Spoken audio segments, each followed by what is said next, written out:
빡쌤과 함께하는 1등급 수학 빡쌤이야. 오늘은 저번 시간에 이어서 3번 문항에 대한 분석입니다. 우선은 3번 문항 출제 경향을 보면 수열 문제 한 문제와 상가함수 세 문제가 출제가 되었어요. 우선은 수열 문제부터 해결해 봅시다. 문제를 한번 읽어보면 등차 수열에 대해서 된 문제예요. 그래서 최종적으로 첫 번째 항을 구하라는 문제였는데 일반적으로 등차 수열이 나왔으니까 일반항을 가지고 문제를 풀면 될 것 같아요. 그래서 일반항 스타트. A에는 A1 플러스 N-1D 이렇게 한번 체크하시고 그 다음에 A4, A7, A5를 가지고 다 일반항을 가지고 표현을 해볼게요. 우선은 A4는 A1 플러스 3D 이게 10 이렇게 되겠죠. 그 다음에 A7과 A5도 계속해서 표현해 봅시다. A7은 당연히 일반항에다 넣으면 A1 플러스 6D 그 다음에 A5도 A1 플러스 4D 이렇게 표현이 될 것 같아요. 근데 오늘은 좀 포인트를 잡아야 될 부분이 뺄셈입니다. 뺄셈. 그러면 그냥 한번 빼볼게요. 흐름상 그냥 일반항을 다 구해놨기 때문에 빼버리면 A7 빼기 A5가 A1 사라지고 2D 이렇게 돼서 이 값이 몇이죠? 네, 6입니다. 그래서 D 값이 3. 그럼 최종적으로 여기다 대입을 하면 A1의 값이 1이 나와서 답이 됩니다. 근데 이렇게 흐름을 타면 되는데 포인트 하나만 잡아보게. 어떤 포인트냐면 아까 선생님이 뺄셈에 대해서 이 포인트를 잡자고 했는데 어차피 A7이든 뭐든 일단 일반항 입장으로 보면 A1 몇 D 이렇게 표현이 될 것 같아. 즉 7도 A1 6D, 5도 A1 4D. 그러면 빼면 무조건 뭐가 사라져? A1이 사라지면서 몇 D 이렇게 표현이 될 것 같은데 몇 D를 유추가 바로 가능해요. 어떻게? 이거의 차이만큼이 바로 몇 D가 됩니다. 그럴 수밖에 없겠죠. 일반항에 의해서. 예를 들면 얘 같은 경우도 바로 4D 이런 식으로 쓰고 풀어버리면 좀 시간이 단축될 것 같아. 됐나요? 그러면 수열 문제는 여기까지. 그 다음 문제로 넘어가 봅시다. 다음 문제는 일단은 4 코사인 3분의 파이의 값을 구하시오 이렇게 나왔는데 일단 삼각함수에서 첫 단원이 각에 대한 문제인 것 같아. 그러면 우선은 우리 노베이스 아이들 같은 경우에는 3분의 파이가 생각보다 어색하거든요. 이게 호도법이라는 게. 그래서 정리를 합시다. 호도법이 나오면 우리는 60분법, 우리가 편한 각으로 바꿔줄 수 있는 방법이 뭐냐면 어떤 각에다가 파이분의 180을 곱하시면 좀 마음 편해져요. 이렇게. 한번 얘도 곱해 볼게요. 그럼 얘도 3분의 파이에다가 파이분의 180을 곱하면 되죠. 그럼 약분돼서 60도. 마음이 엄청 편해졌네요. 어떻게? 지금 4 코사인 3분의 파이를 4 곱하기 코사인 60도를 구하시면 되겠죠. 그러면 코사인 60은 당연히 특수각이기 때문에 2분의 1 바로 쓸 수가 있을 것 같아요. 그래서 답은 2 이렇게 됩니다. 우선은 선생님 참고하라고 사인, 코사인, 탄젠트에 대한 중학교 내용을 좀 써놔봤거든요. 한번 확인해 보시고 헷갈리시면 한 번 더 정제해가지고 보셨으면 좋을 것 같아요. 다음 문제로 넘어가도록 하겠습니다. 자, 세 번째 12 곱하기 코사인 3분의 4파이의 값은 얘도 아까처럼 호도법이니까 어색하잖아. 그러면 우리가 아는 각으로 바꿔주기 위해서 3분의 4파이에다가 파이분의 180을 한번 곱해 볼게. 그럼 이때는 240도가 돼.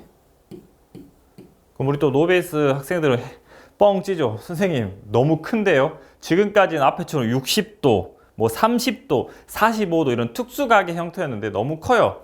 오늘 이후로는 이걸 어떻게 해결해야 될지를 한번 공부해 보게. 우선은 각에 대한 표현을 한번 해봅시다. 그러면 사분면이 좀 필요해요.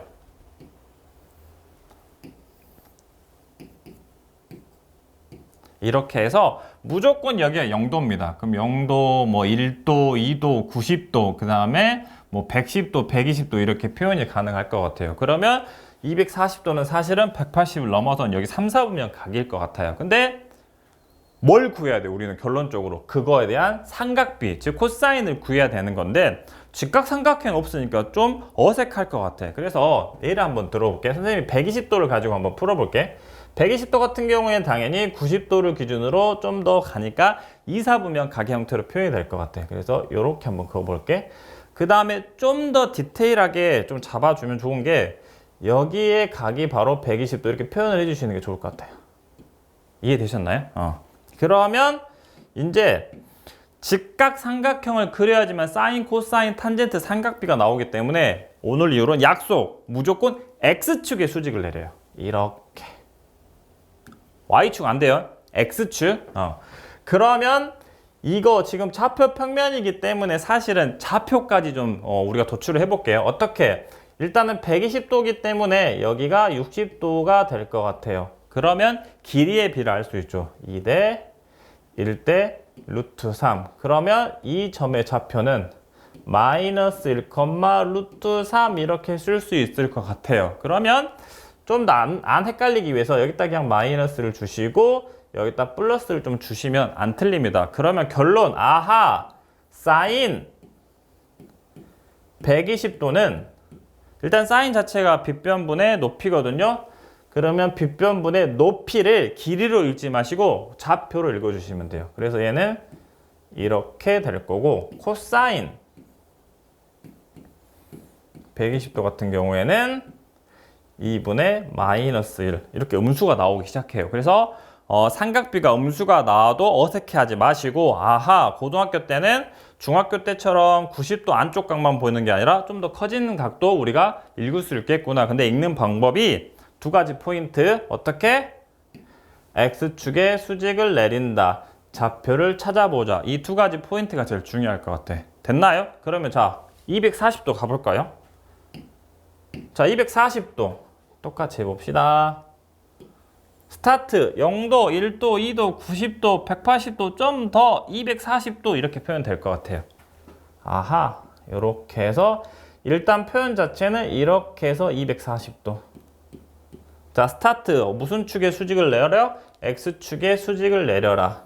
그 다음에 좌표를 찾아보자.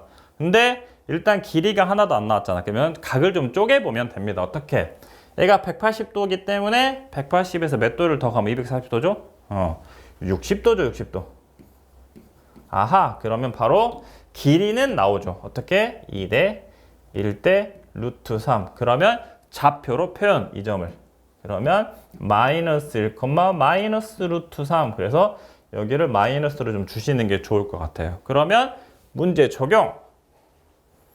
12 곱하기 코사인 3분의 4파이는 12 곱하기 코사인 240도이고, 결론 12 곱하기 코사인이기 때문에 빗변분의 밑변이 되겠죠. 아하, 마이너스 2분의 1. 그래서 답은 마이너스 6. 이렇게 결론이 될 것 같아요.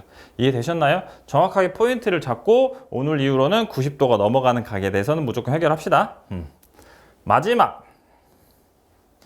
자, 마지막 문제는 드디어 각에 대한 문제가 아니라 함수에 대한 문제가 나왔는데, 우선은 코사인 3분의 x의 주기를 구하라고 했어요. 그래서 주기라는 거는 수학적에서 뭐 다른 분야에서 나오겠지만 반복되는 길이를 뜻하거든요. 그러면 기본적으로 코사인 세타, 즉 코사인 세타 또는 x, 이거에 대해서 그래프를 그리시면 이렇게 그려집니다. 반대도 똑같이 그려지겠죠. 그러면 요렇게가 반복되고 있어요. 그래서 아하, 이때 주기는 2파이다. 이렇게 볼 수 있겠네요. 근데 얘에서 얘랑 비교를 해보면 얘는 어차피 x의 개수가 1x고 얘는 x의 개수가 3분의 1이죠. 그래서 좀 더 정확하게 표현해 볼게요. 이렇게 될 것 같아요. 그러면 아하, 이거였을 때는 2파인데 이거였을 때는 어떻게 되지? 기본적으로 모든 교과서에 결론은 정리되어 있어요. 어떻게? x 앞에 있는 숫자로 나눠주시면 되거든요. 즉, 얘 같은 경우 결론부터 보시면 3분의 1, 부호는 상관없어요. 마이너스가 됐든 플러스가 됐든 이렇게 절대값 붙여주시고 이렇게 됩니다. 그래서 6파이 이렇게 나오거든요. 그러면 지금 사실은 주기가 좀 길어진 거죠. 원래라면 이 정도였는데 이렇게까지 좀 이렇게 뭐 그림이 이렇게까지 그려질 것 같아요. 근데 좀 설명을 해드릴게요. 뭐냐면 주기가 왜 길어질까? 이런 설명을 좀 이거 보시면 이해할 수 있는데 우리가 제일 잘 아는 2차 함수를 한번 예를 들어 볼게요. y는 x제곱을 가지고 일단 기본 함수 이렇게 되겠죠. 이게 x제곱.